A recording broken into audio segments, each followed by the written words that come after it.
Gym Injury Healing 101. Now, this video is not going to be like all the others. I'm not going to give you any statistics or anything like that. I'm just going to give you the things that worked for me, that I've done so much research on injury healing. You have no idea. I've been injured so many fucking times. It's embarrassing. It's embarrassing. But I have so much experience with injuries. I've probably healed and been injured at least 5 or 6 times now. It's fucking crazy. But for a good, I would say, 6 months now, I haven't been injured. I know how to, first of all, prevent the injury so it doesn't happen in the first place. I know how to heal the injury and how to go from there. Those are the 3 most important things. First of all, knowing how to prevent the injury, knowing how to heal the injury, knowing how to completely maintain, the healing. So first of all, you need to know how to prevent the injury. It's not going to do you anything, not going to do you any good if you heal the injury and then you get injured again. That's not going to do you any good. First of all, you need to know how to prevent injury in the first place. Now, the most important step, I heard this from Jeff Nippard, this will reduce your injury chance by 99%. 99%. It will reduce your injury. I mean, imagine this. Literally, 99% of your injury chance will be gone. All you need to do is warm up before you exercise. That is the most important thing. I mean, you've probably heard about warming up, and maybe you didn't take it that seriously. This isn't anything in life. Like, cars need to be warmed up. If you don't warm up your cars, it'll eventually, break down, right? You need to warm up whatever. Basically, anything that moves, you need to warm up to maintain its integrity and to maintain it. Basically, just to maintain it. We need to warm ourselves up. Now, there's 3 steps that go into warming up, right? First of all, you just need to get your body temperature high. That is it. All you need to do is be generally warm. Not stretching, not dynamic shit. No.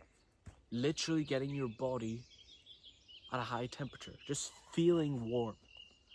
Now, for example, in the summer, if it's 20, 30 degrees Celsius, or who knows, I guess 80, maybe 70 to 80 degrees Fahrenheit, you probably don't even need to get your body temperature high, because your body is just basically already warm. Unless you've got the air conditioning going and you're cooled down now, then yes. But what we want to do is we want to do a quick 2 or 5 minutes of cardio. Let's assume it's winter and it's cold. You have your big puffy coats on, it's really fucking cold. You go in the gym, and then we're just going to go on the treadmill or on a bike, on the elliptical. Just pick any cardio machine you want, and just hit 2 or 3 minutes. Literally 2-3 minutes, my body's already it's already getting warm. And I would say 5 minutes tops, because that's when you're gonna, affect your performance. But I'm pretty sure you can even get away with 10 minutes. As long as you keep the intensity low. Obviously, low intensity cardio. You're not going to go in and start banging out, I don't know, really high intensity intervals on the bike. No, obviously not. We're just going to do some low intensity cardio. Obviously, you can go on the bike, but just keep it low. You're not banging out, trying to reach a fucking PR on how fast you can go. No. We're just going to go on any cardio machine and get our body temperature high. That's what most people tell you, but you can, seriously, the rule is, all you need to do is get your body temperature high. I've heard this from TNF himself and from his followers. What they do is, on the way to the gym, when they're in their car, they'll get a hoodie on, put a hoodie on, and they'll go in their car and blast the heat, just before they leave. So they basically, or maybe on the way to the gym, depending on how far they live, but they go in the parking lot and they just blast the heat for 2 minutes, I think, and then they have their hoodie on and stuff, so really warm, probably even breaking a little sweat, right? So if you want a rule, just warm yourself up until you break a sweat, or maybe you've already broke a sweat because it's fucking hot. Right now, today I'm gonna go to the gym. I'm not even going to bother to go on the treadmill or anything like that, because I'm already sweating. I'm sweating already, so I'm already warm, so I can literally start hitting some push-ups now, and then I won't get injured. Or have, basically on the way to getting injury, right? So that's the first thing that goes into preventing injury. Now we're going to go on to dynamic stretching. Now, as I said, warming up your body in general is the most important thing, but it doesn't hurt to do some dynamic stretching. So what we're basically going to do,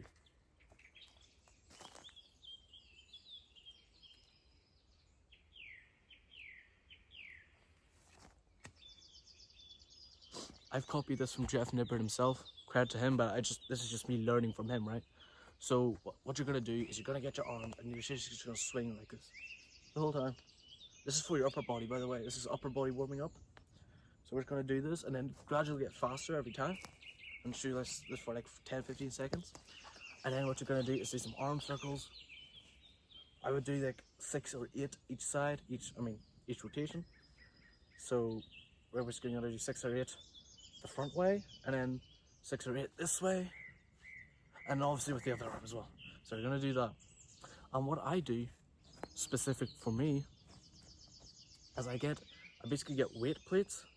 So imagine I'm holding weight plates in my hand, and I just warm up each one of my joints. So I basically, first of all, I warm up my tricep joints, because that's the thing I injured first. So basically I get small weight plates like 1.25 kg, 2.5 kg, and I just extend, not even going full out, just extending, trying to like warm up the individual tendons and the joint itself. And then I go into like a more of a shoulder press. This is just stuff that works for me, right? This is not proven or anything. So then I do that, and I do some bicep curls. I'm just trying to warm up the tendons individually and warming up the joints, just getting a good even warm up there. So that's all I do. And then I also warm up my rotator cuffs. So what you could do is you can get a resistance band. You could, for example, tie it onto a pole, like a fucking tree now.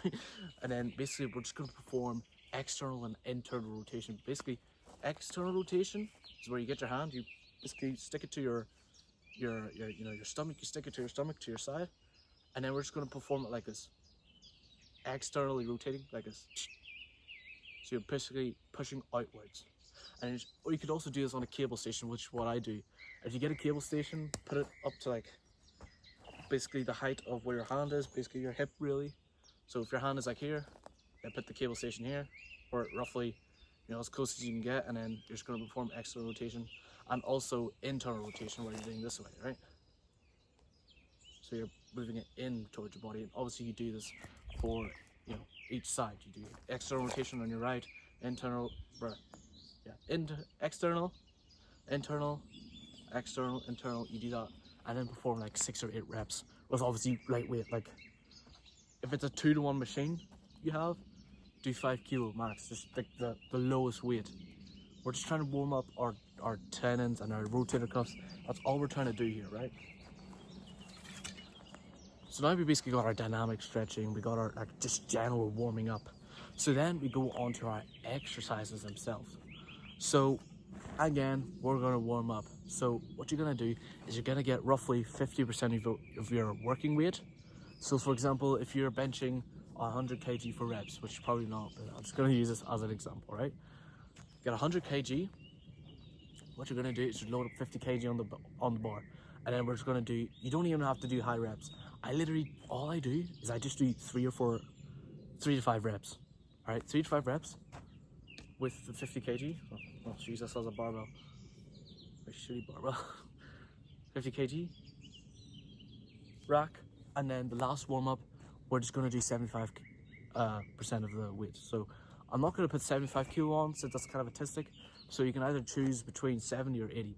Obviously, if you want to go even artisticer, whatever you call it, more artistic, then you could obviously load up 75 kg, but that's going to be kind of very inconvenient because you have to get the micro plates, and then you have to take it all off. It's going to be very inconvenient. So either just load up 80 kg or 70 kg. So just get as close to 75% of the working weight as possible.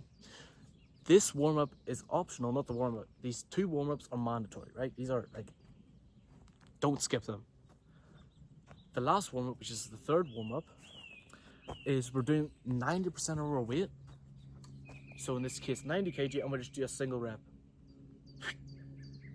This will basically fire the I can't explain it that good.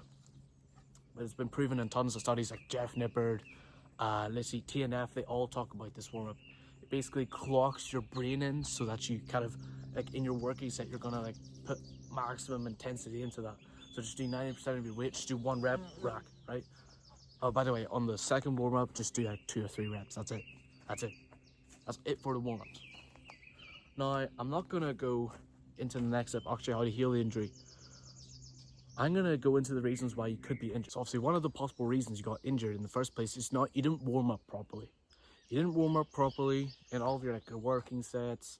You didn't get your body temperature high. You didn't do your dynamic stretching. But that's like probably only 50% of the reason.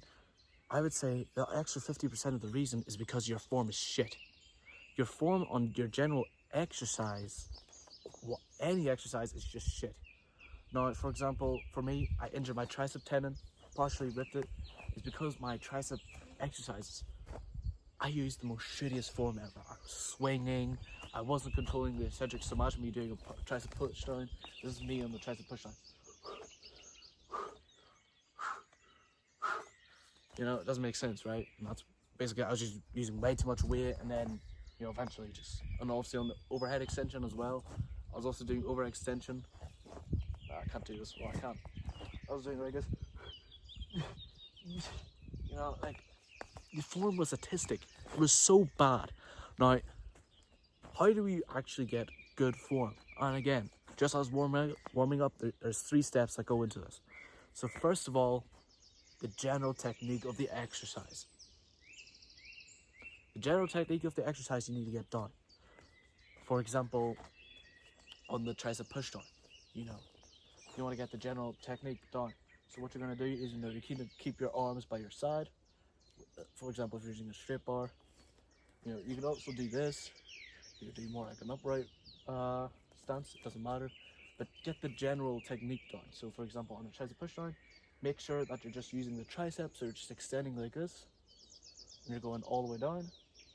And you're going all the way up, and not letting your arm like kind of come up because of the weight. You know, obviously this is just a fucking stick, but you know, this is attached to a cable stack.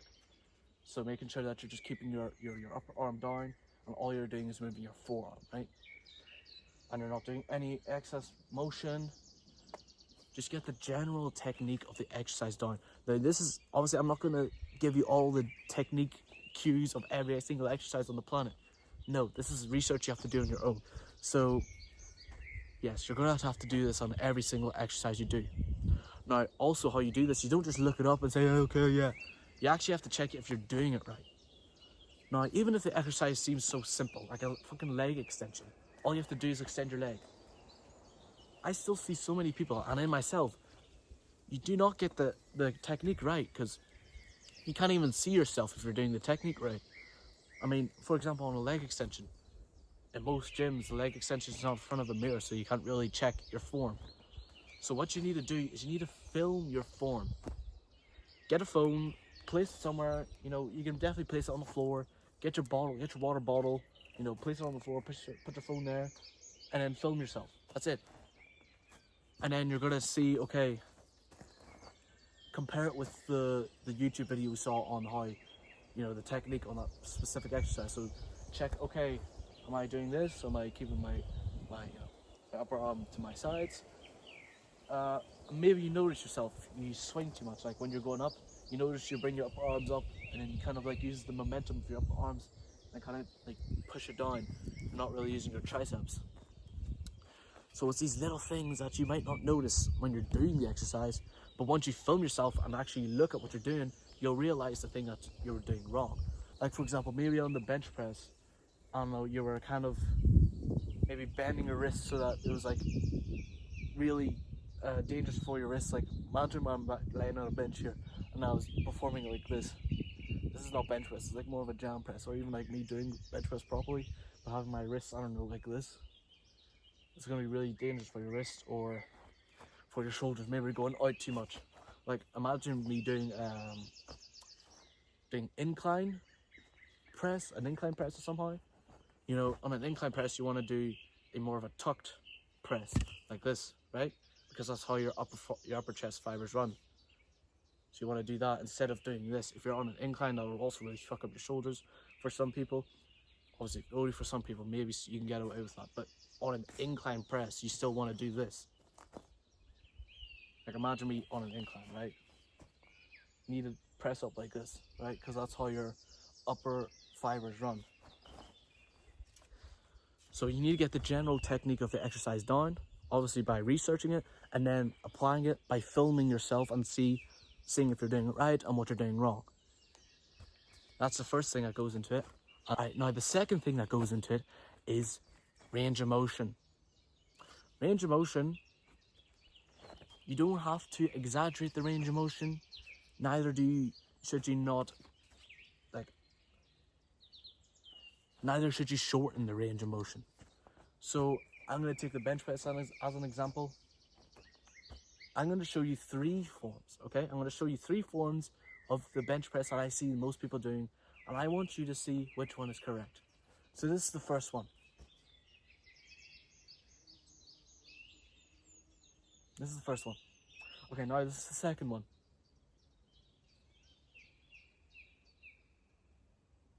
Okay, now this is the third one.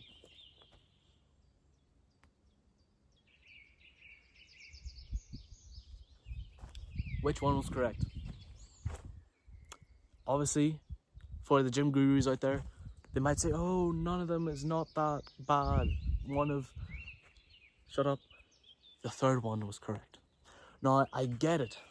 For people doing the shortened half, not the shortened half, the lengthened part of the range of motion, basically the bottom part of the range of motion, they're just trying to get their chest. But because of this, you're going to be stronger. Obviously, you're going to be stronger since you don't have to push weight all the way up. And by doing this, your tendons will start to give out because your tendons don't get as strong as your muscles, obviously. And now that you're shortening the range of motion, you can right away put a ton of weight on it. You can probably put an extra 10 kilo on there since you're using this little range of motion. So unless you're really experienced, which if you're really experienced, you're not even going to watch this video. Keep standardized range of motion. All the way down, all the way up. All the way down, all the way up. Obviously, I can't really touch it with my chest here. Oh, it's hard doing it like this. Obviously, this is not how you do bench press, but all the way down to your chest. We're not exaggerating the range of motion and like pushing our shoulders back farther than they can. Neither are you going to exaggerate the range of motion. This is what I see people doing, like a machine chest press of some kind. Like basically a machine chest press is mostly upright like this, and then they kind of like do this where they kind of like completely, you know, they're really exaggerating the range of motion. They kind of like do this, like push your shoulders really forward, even though this is not the point of the exercise. We're trying to train our chest. Keep your chest upright, like lower your upper arms until it's like slightly behind your body, like this, and that's it. And obviously on the bench press, just go until it touches your chest, and if it feels really uncomfortable, maybe add some type of pad on your chest so that it kind of shortens the range of motion a bit. That's all you need to do. Keep a standardized range of motion. I'll also do this, for example, on the tricep push down. We're not gonna, we're gonna go all the way down. We're not gonna stop here. We're not gonna stop here, like on the way up or on the way down. We're not gonna stop here. We're gonna go all the way up, all the way down. Also not exaggerating range of motion. We're not gonna go all the way up here. We're not gonna go all the way down here. I don't know. Like people do some really dumb shit in the gym. I see so many flabbergasting forms. It's so weird. Keep a standardized range of motion. Nothing too exaggerating. Nothing too little. Go all the way up. Go all the way down. Go all the way up. On a pull down, go all the way up. All the way down. All the way up. Obviously on a wide grip pull down.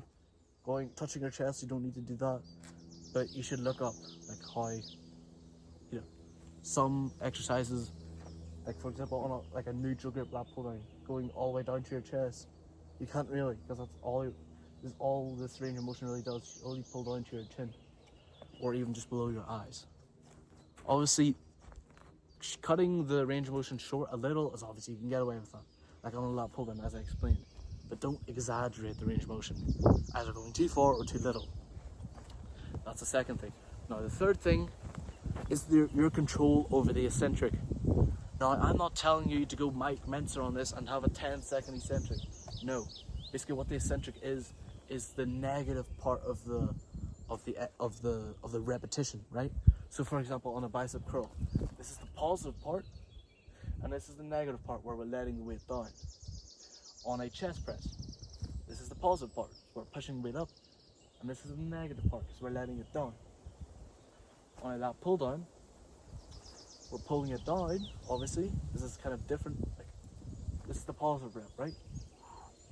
On the bench press, this is also the positive part. This is when we're basically contracting the muscle. So when we're contracting the muscle, this is the positive part. If we're retracting the muscle like this, like on that pull down, that's the negative part of the rep. But also, this could be a shoulder press. This is the positive part.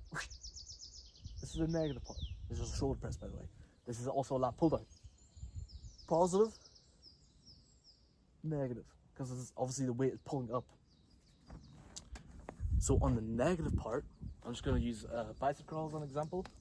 We're just going to have control over the rep. A 2 to 3 second eccentric is all you need. You don't have to exaggerate it, but all you have to do is have control over the weight you're handling. I see way too many people, they get the weight up and then just go, they're basically just dropping it like that. So what you do, get it up, lower it down. I'll do the eccentric so you can kind of, I'm just going to imagine this is my working weight, right? So I'll go like this.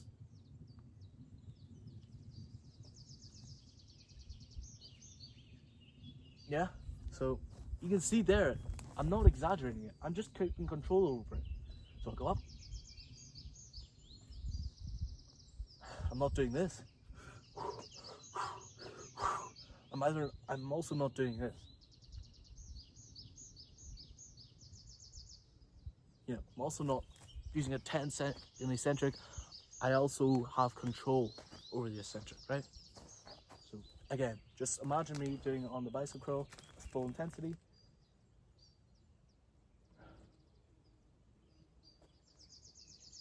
Right?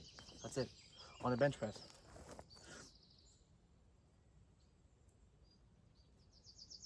On a shoulder press. We just have control over it. On a lat pull down. Okay, that's kind of like a dumb way to do it.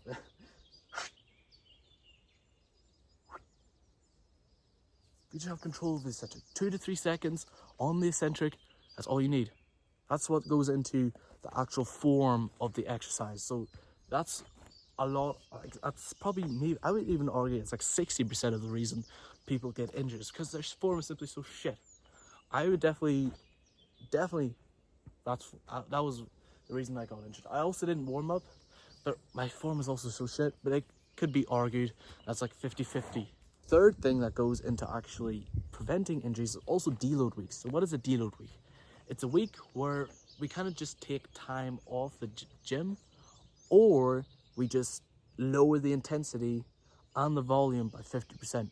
This will give this will give the chance for our tendons to just recover and basically cool down. Because your tendons have been under pressure every day, like 5 times a week, multiple times a week, under pressure all the time. Your tendons don't get that much stronger, at least not as strong as your muscles do. They don't get stronger as quick as your muscles do, right? So we're just going to take a deload week where this is what I do the most. Most of the time I do this. I just take the full week off and I go on a holiday, or I go on a phase where I'm just drinking every day, not every day. I just don't care my diet, because in a week you cannot lose muscle. It's impossible to lose muscle in a week. Worst case scenario, you just don't progress in that session and you push the same weight, which is not that deep. You just take the full week off, you go on a holiday. This is what I do. I plan my deload weeks like when I'm going on a holiday, because on a holiday it's really hard to go to the gym. So this is what you do. Every 8 to 12 weeks, depending on how advanced you are.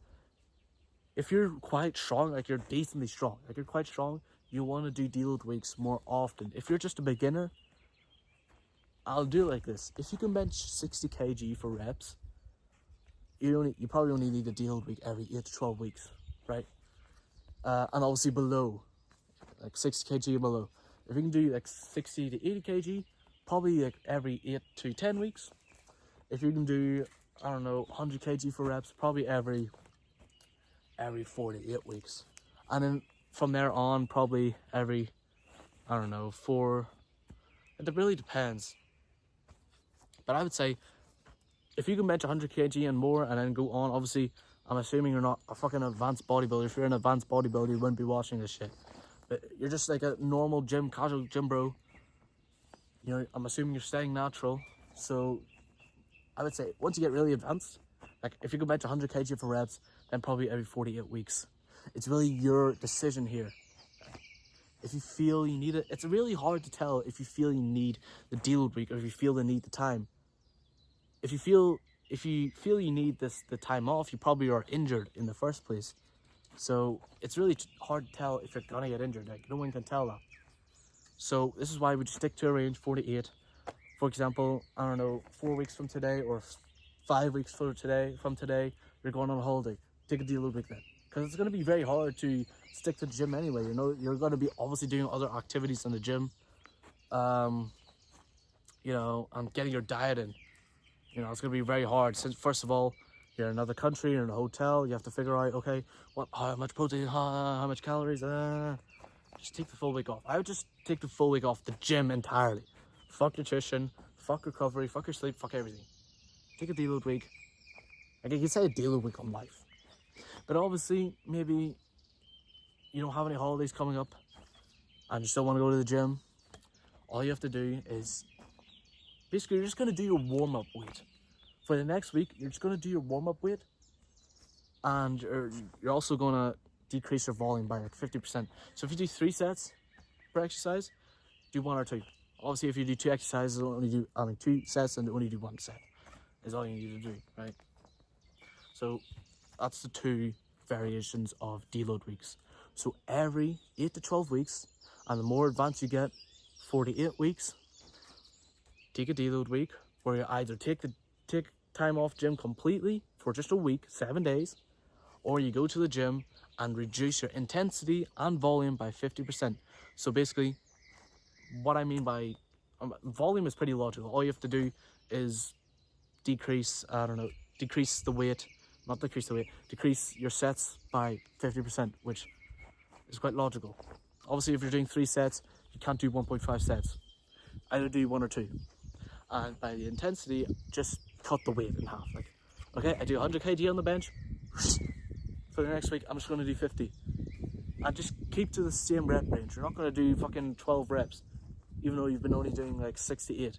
No, this is a deload week. We're trying to recover our tendons. So that's what you do. By doing this, obviously you have a higher chance of maintaining your muscle. If you take the week off, in my experience, the worst case scenario, I mean, I took more than a week off. I probably took 10 or 11 days, like almost 2 weeks. And what happened is I simply didn't progress on the sessions before. So I just stuck with the same weight. I didn't decrease in reps, neither did I increase. It's not that bad, obviously not good, but at least I didn't get weaker. Obviously I probably did get weaker, I probably could have done more, but basically I did get weaker, obviously, you know what I mean. So that's basically all the 3 things that go into, as I said, 50-50, but deload weeks, they're also going to help you a lot. So I would say it's probably more of a third split, like 30%, 30%, 30%, right? That's what goes into injury prevention. I know it's been 30 minutes now, but this is injury healing 101. You're going to have to sit here. You should have a notebook right now. You should have a notebook writing down shit. Obviously, you can go back to this video. This video is going to be all up forever. You can always come back. So how do you actually heal the injury now? How do you heal the injury? You're injured. You realize you have to take time off. First of all, as I said, I would say take a week off completely. The tendon itself just needs a little time to cool down. In my experience, sometimes all I need is a week off. Now, this only applies if you're actually still kind of a gym newbie. Maybe you're kind of intermediate, but you're not that strong. Sometimes all you need is a week off. But if you're actually decently strong, like you can bench, 80 kg to 100 kg for reps, then you'll need to come back gradually, which I'll explain later. But definitely, no matter what, take the week off. Fuck the gym, fuck sport in general. Maybe you can do cardio. Obviously, it depends what type of injury you have. If you have a lower body injury, cardio is probably not a good idea. Maybe just walking, but still, take just a full week off the gym. Obviously, in this week, making sure that you're not doing anything to, like, irritate it. Maybe if you go to the school, don't go into PE class, because you might be doing some, I don't know, playing basketball, tennis, whatever. That's gonna, if you have even if a lower body injury, it's still gonna fuck it all up. Still gonna irritate the injury. So the first thing we need to do, obviously, I told you, take the week off. We need to locate the injury. You need to find, okay, where am I injured? You probably have an idea. So if you feel a pain in your elbow, it's an elbow injury. Obviously, this is the elbow. If you feel pain in your shoulder, it's a shoulder injury. If you feel pain in your knee, it's a knee injury, and so on. So, first of all, locate which joint. Which joint am I injured in? Now, it depends on which joint, because, for example, the shoulder joint is going to be a bit more complicated than the knee or the elbow. So now we need to figure out which tendon, which muscle is injured. Is it my tricep tendon? If it's, for example, on the elbow, is it my bicep or is it my tricep? Obviously, there's a bit more than bicep and tricep, but that's basically the two main things. On my shoulder, the shoulder is a bit more complicated. Is it my chest? All the muscles that are responsible for the shoulder actions. Is it my chest? Is it my lats? Was my lat injured? Or my delts? One of my delts injured? Was it the front delt, lateral delt, rear delt? Is it one of my rotator cuffs? As I said earlier, like with the warm-ups, is one of my rotator cuffs. All we need to do is do some simple tests. So first of all, we're going to do the shoulder tests, okay? So first of all, I see with most people, if they have a shoulder injury, it's a rotator cuff injury. So what you're going to do is go into any solid object, for example, this tree here, and we're just going to, like a pole, it doesn't matter. Or you can even use your hand. So what we're going to do, I'm just going to use my hand because we all have hands, right? I hope you do. So you get your hand and you're just going to get make a fist with the injured side, and we're going to put it up to the side of our body. Get your hand, put pressure here, see if it feels pain. If it's painful, that's probably one of the possible reasons. Then we're just going to do the opposite. We're going to place pressure here and pull outwards. We're going to perform external rotation. Does it feel painful? That's probably one of the other rotator cuffs. So maybe it's one of the external rotator cuffs, maybe it's one of the internal. So just get your hand. If we're testing the internal rotator cuff, get your hand and basically obviously internal rotate our arm or our shoulder. And if it feels painful and it's injured, obviously we do the external. If it also feels painful and it's injured, then we're going to do this as well, because I also feel pain. I felt pain different here to external rotating it like this. So you get your arm, basically make it straight, level with your shoulder, and then external rotate like this, and then place your hand here and external rotate while pushing pressure down. If it feels painful, that's one of the other injuries. Now we're going to try our other, obviously the main big muscles. So first of all, we're going to see our delts. So what you're going to do is get our hand again. We're going to see our front delt. So get your hand, make a fist, put your hand down like this, get your other hand, place it on top, and then perform basically shoulder flexion. Basically just put your arm like this. Feels painful? One of the possible reasons. Now we're going to use our lateral delts. Get your arm, place it like a fist again, like where we're going to perform the action like this. Like this, we're going to also do the lateral delts. So you get your hand, place it behind your palm, and perform the lateral movement, shoulder adduction or abduction, that's what it's called, but I'm not going to get into those scientific-y bullshit, right? Get your hand, place it like this, perform like this, but also get your hand and put pressure here so that it doesn't move. If it feels painful, one of the other reasons.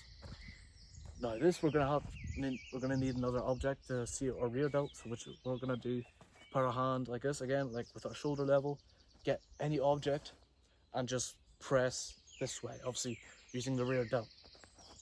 Feels painful? One of the reasons. Now we're going to try our big muscles, like our chest. So what we're going to do, chest is going to be a bit more complicated to do. I recommend just seeing if the chest exercise in general hurts, but we could also do this with testing with an object. So I'd recommend, we're not going to use a hand here, it's going to be a bit more complicated.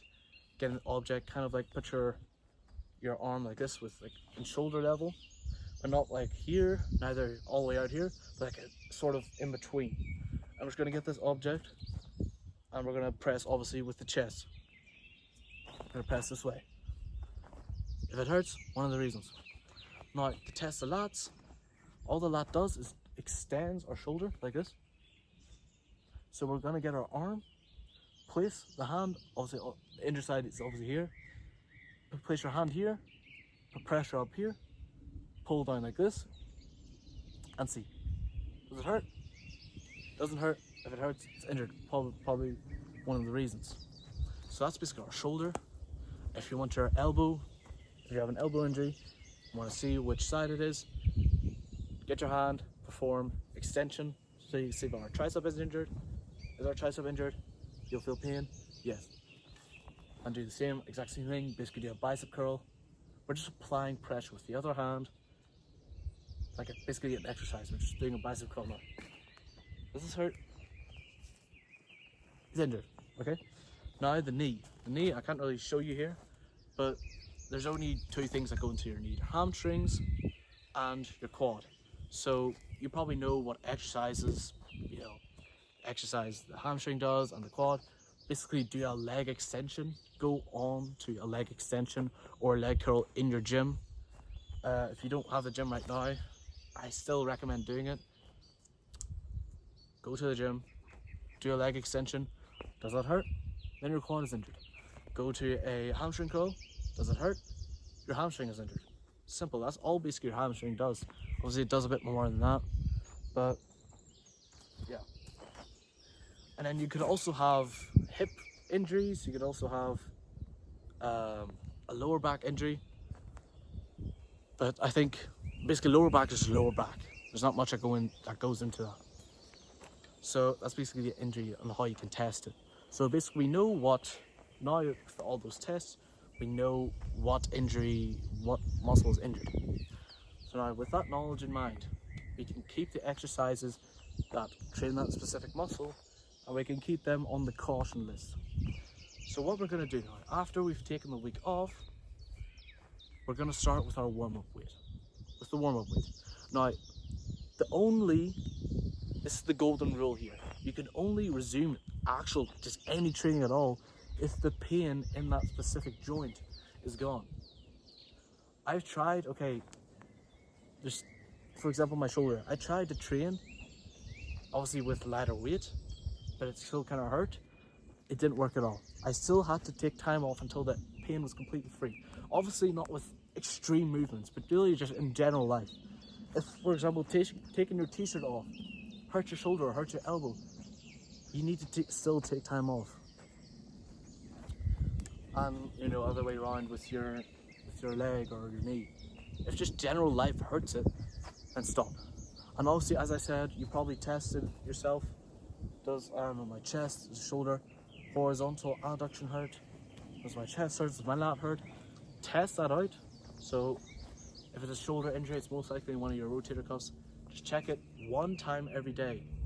I've done this before. I check the injury multiple times a day, where I go basically, for example, if it's my shoulder, then I keep doing this the whole day.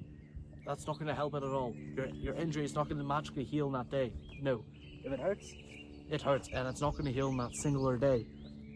Only evaluate your injury one time a day. So once in the morning, you shower. Okay, now we check. Does it hurt?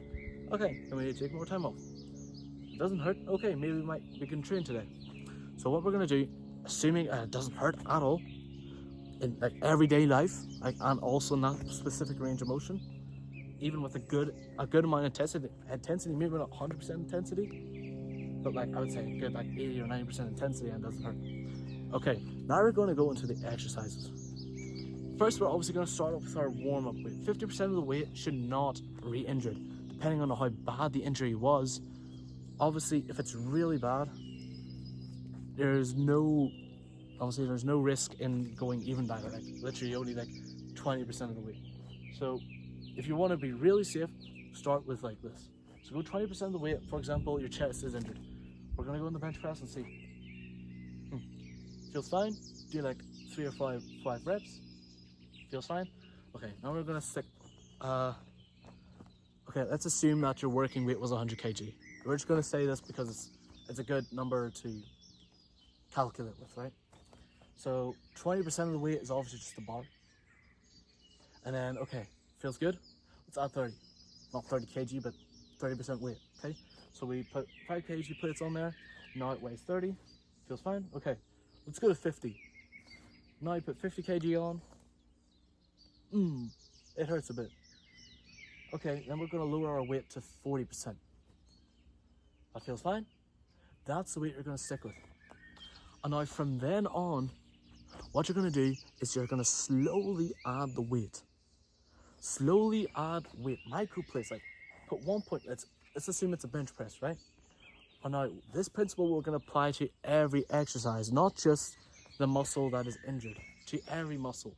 Because every muscle is indirectly involved in every exercise. I could get into that more, but please, if you have a specific injury, don't assume you can train other muscles.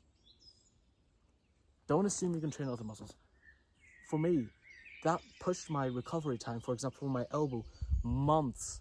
Literal months. I'm not kidding. I pushed my injury time months ahead. I should have healed that injury in like 2-3 months. It ended up being 6. It's fucking terrible. So do not do any other exercises at full intensity. Keep those exercises at the same rate, at the same intensity level as you're doing with your injured muscle.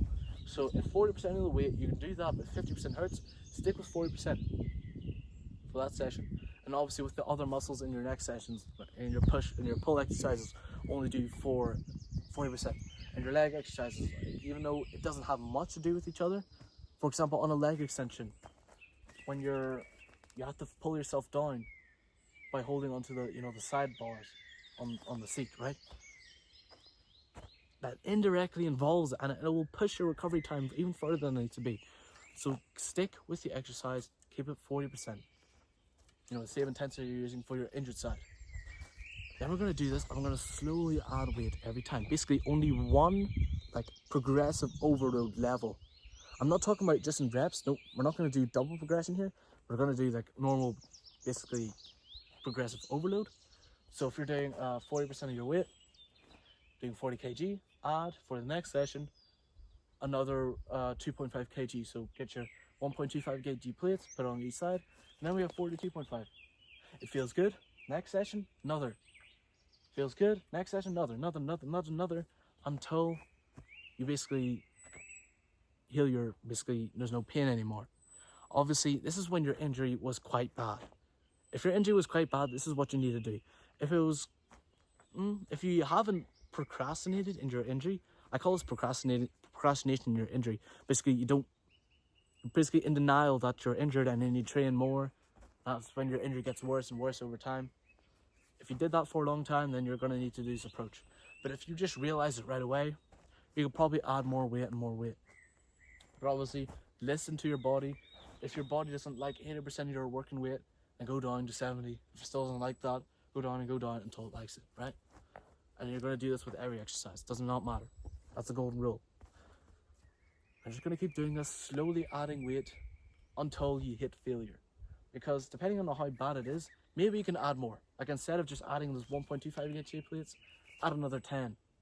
If the injury wasn't that bad, this is something you need to evaluate yourself. Something maybe you have to test out yourself. But really ask yourself, how long have I been injured? How much does it hurt? Does it hurt a lot? Does it hurt just a little? Really ask yourself that question. Be honest. And maybe you can add more weight and more weight every session. But obviously this most safest approach is just slowly adding that weight. But if the injury was just minor, then that's probably counterproductive, because obviously you're going to lose a lot of muscle. Because this is going to take a lot of time. Slowly adding weight that little is going to take time, and you're going to lose muscle.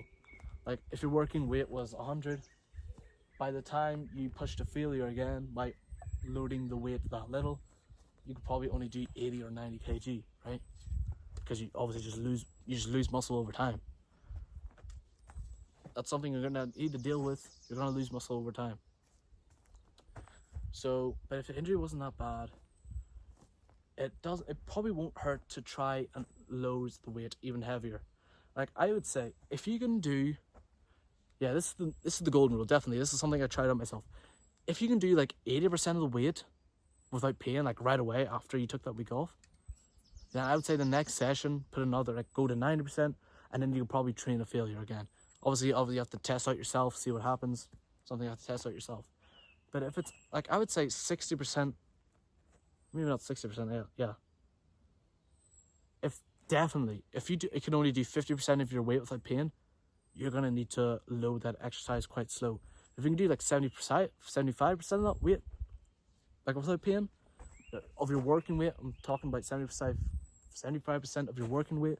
If you can do that without any pain, then you can probably go up to like 85, and then up to 90%, and then back to 100%. That's only if your injury, if you felt pain-free and 70% of your weight. I would say probably 50% or lower. You have to go slow, adding one progressive overload like increment every session. And obviously, if it feels painful, even if you add weight, take the weight off, go with the weight that feels pain-free. I would say between 60 and 70, you're still gonna have to add it slow, but definitely not as slow. You can probably add,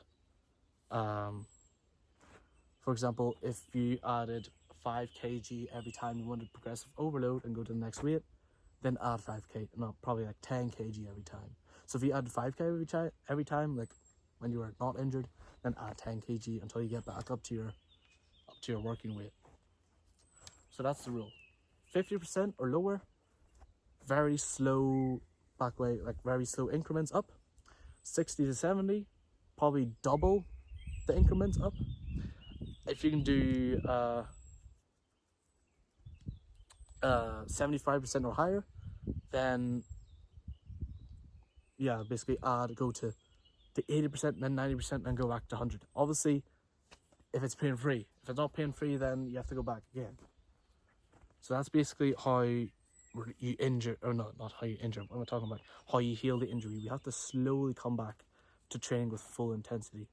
And obviously I said, apply this rule to every exercise. Even if you had a tricep injury, do not train your bicep at full intensity. Like literally, bicep, even though it's the complete opposite of the tricep, your tricep is still involved slightly in like stabilization purposes, like involuntarily contracting the tricep. If you injured the tricep, please trust me on this, because I've done it myself. Like the mindset was, oh, I have a tricep injury. I mean, it's okay. Push exercises, we can still do our pull exercises, because pull is bicep and back. Push is chest, and chest exercises involve the tricep. We just keep lowering that. Shut up. That's the reason why I had to take 6 months off. Fucking dickhead I was. So that's basically all the rules. I know this video is fucking long now, but this is healing injury 101. Now, how do we go on from there? Now, what I have experienced with healing injuries over time is, for example, on my tricep exercises, I had to introduce more extreme forms of tricep exercises way later down the line. Like, I think the first time I trained a failure without any pain on any exercises was like, it was in November. So I trained a failure on my chest exercises.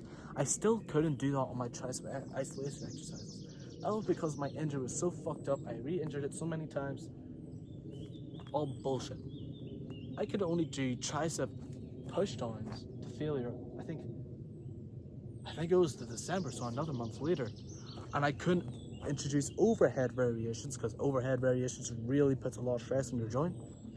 I couldn't introduce that until like another 2 months later. Like I'm talking 2 months later from the time I trained failure for the first time.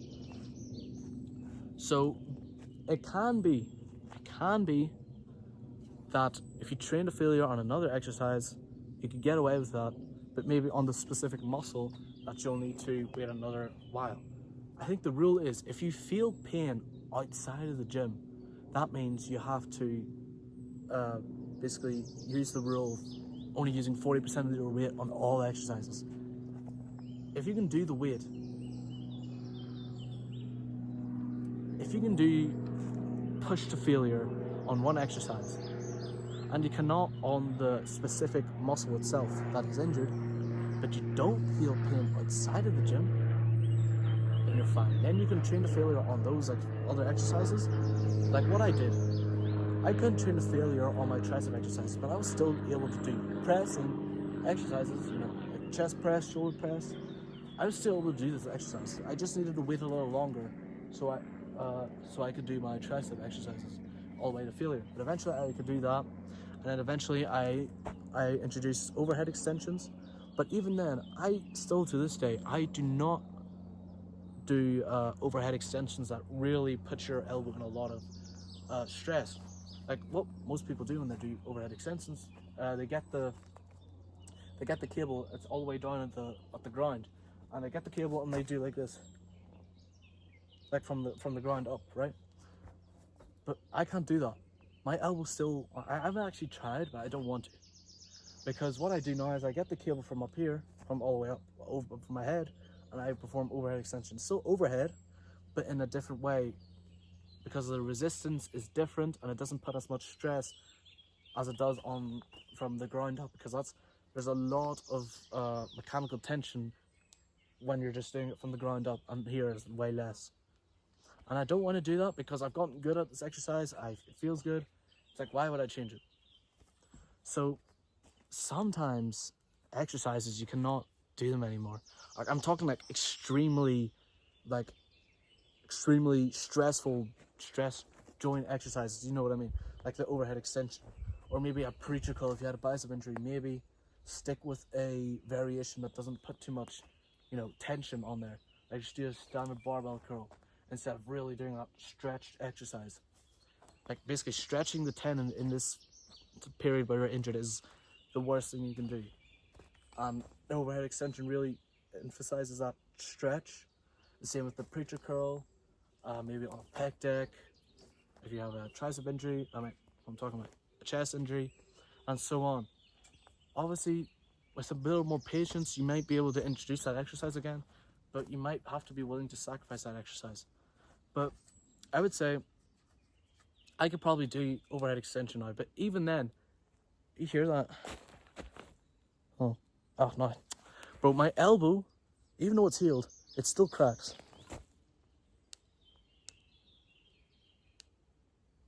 That's because it was injured. This elbow doesn't crack. It doesn't crack at all. This one does. And, even though you healed the injury, there's probably still There's probably still scar tissue in the joint, and it's still it's an injured tendon. So it's gonna need a bit more of a different approach than you can do with other exercises. Just because you can do a very strength emphasized bicep exercise, it probably doesn't mean you can do a very stress emphasized exercise on your tricep, right? Doing an overhead extension. That's something you might have to just live with. You might be able to, obviously, with some patience, you probably can introduce it over time, but you might have to accept that some exercises you won't be able to do anymore. I would say the exercises that emphasize the stretch, like I'm saying extremely, like overhead extension really does that emphasize, right? Preacher curl really does that as well. Pec deck, so on. Those really emphasizes the stretch. The stretch isn't important anymore. We interpret that kind of wrong. But exercises that emphasize the stretch, you're gonna have to be careful with. Definitely, no questions asked. When you just healed the injury, you're gonna have to definitely have patience with that, and maybe over time you might be able to introduce that again, depending on how bad the injury was. But don't expect to be able to do those really stretch exercises. And that's all you need to know about how to heal an injury. Oh my god, I'm gonna have to do a ton of timestamps and shit. But